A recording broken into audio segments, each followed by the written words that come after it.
ऊस बिलाची रक्कम मागणी करणाऱ्या शेतकऱ्यावर झालेल्या हल्ल्याच्या निषेधार्थ स्वाभिमानी शेतकरी संघटनेचे पैठण तहसील कार्यालयासमोर धरणे आंदोलन।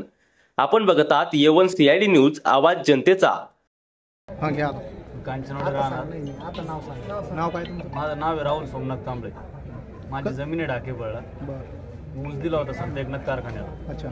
117 टन ऊस गेलेला आहे। हां। पेमेंट किती बाकी आहे आता? पेमेंट माझं 117 टनचं पेमेंट बाकी आहे। पूर्ण बाकी आहे? 2 लाख दिलेले त्यांनी। अच्छा। बाकीच बाकी। आणि हे 2 लाख तुम्हाला कधी दिले? एक 2-3 महिने झाले। आणि मारहाण कशामुळे झाली? त्यांनी घरी पैसे घ्यायला बोलवलं होतं। अच्छा। देतो म्हणे, ये म्हणे। हां। घरी बोलवलं, त्याच्या सिक्युरिटीनी मला शिव्यागाळ्या केल्या।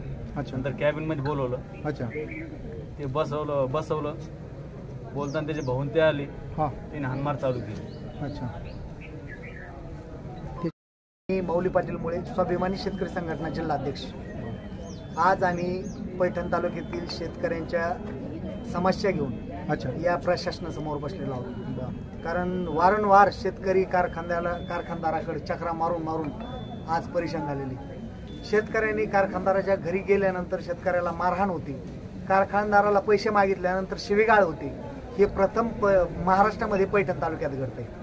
आम्ही त्याचा निषेध व्यक्त करण्यासाठी, ज्या शेतकऱ्यावर मारहाण झाली, ज्या शेतकऱ्यावर हल्ला झाला, त्या शेतकऱ्याची मारहाण झाली, त्या शेतकऱ्यावर निषेध व्यक्त करण्यासाठी आज आम्ही तहसीलदार समोर आणि झालेल्या ज्या शेतकऱ्यांनी ऊस गाळपसाठी दिलेला आहे त्या शेतकऱ्यांना पैसे तात्काळ आजच्या आज त्या शेतकऱ्याच्या खात्यात वर्ग व्हावे, या आंदोलनासाठी आम्ही आज तहसीलदार साहेब। याच्या आधी तुम्ही काही त्यांना असं काही निवेदन वगैरे दिलं होतं? आम्ही निवेदन दिले, याच्या अगोदर आंदोलन केले, उपोषण केले, त्यांनी वेळ मागितला, ते वेळ दिला, आता सगळं झालेलं आहे। आणि माननीय साखर आयुक्त छत्रपती शिवाजीनगर पुणे यांनी सुद्धा त्या कारखान्याची RRC काढलेली, त्या RRCचे आदेश माननीय कलेक्टर साहेबांना दिलेले, परंतु कलेक्टर साहेबांनी त्याच्यावर अद्यापपर्यंत कुठलीही ऍक्शन घेतली नाही, जेणेकरून शेतकऱ्याला पैसे मिळतील, त्यांच्या कष्टाचं दाम त्यांना मिळेल, अशा पद्धतीने कुठलीही कारवाई त्या कारखानदारावर केली नाही। म्हणून आज जोपर्यंत आमच्या शेतकऱ्यांना ते पैसे मिळत नाही, त्या कारखानदारावर कारवाई होत नाही, या मागण्या घेऊन आम्ही इथं बसलेलो आहोत।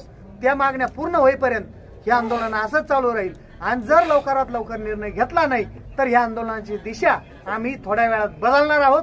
या आंदोलनाची दिशा तीव्र करणार आहोत।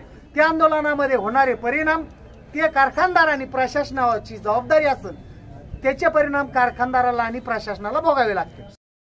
मी चंद्रकांत नारगड, स्वाभिमानी शेतकरी संघटनेचं पैठण तालुका अध्यक्ष।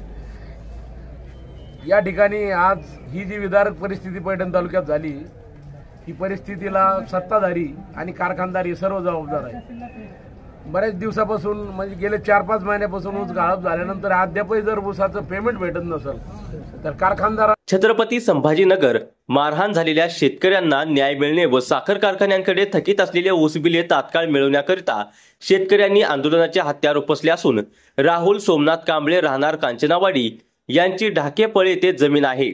या शेतकऱ्यांनी ऊसाचे थकीत पेमेंट मागितले म्हणून शेतकऱ्याला मारहाण केली गेली। या प्रकरणात भारतीय न्याय संहिता अन्वये 326 कलम दाखल करण्यात यावा। पैठण तालुक्यातील इतर कारखान्याची हीच अवस्था आहे। अनेक शेतकऱ्यांची ऊस बिले थकीत असून ती तात्काळ शेतकऱ्यांच्या बँक खात्यात जमा करण्यात यावी। शेतकऱ्यांवर अन्याय वाढत चालला आहे। सचिन घायाळ संचालित संत एकनाथ सहकारी साखर कारखाना व शिवाजी ॲग्रो नादर पैठण यांसारख्या हुकुमशाही करत असलेल्या साखर कारखानदाराला वेळीच लगाम घालण्याची गरज असल्याचे आंदोलकांनी म्हटले आहे। अन्याय अत्याचार विरोधी आपल्या व्यथा मांडून सचिन घायाळ संचालित संत एकनाथ सहकारी साखर कारखाना विरोधात घोषणाबाजी करून निषेध व्यक्त करण्यात आला। अशाच नवनवीन घडामोडी जाणून घेण्यासाठी A1 CID न्यूज चॅनलला लाईक, शेअर आणि सबस्क्राईब करा।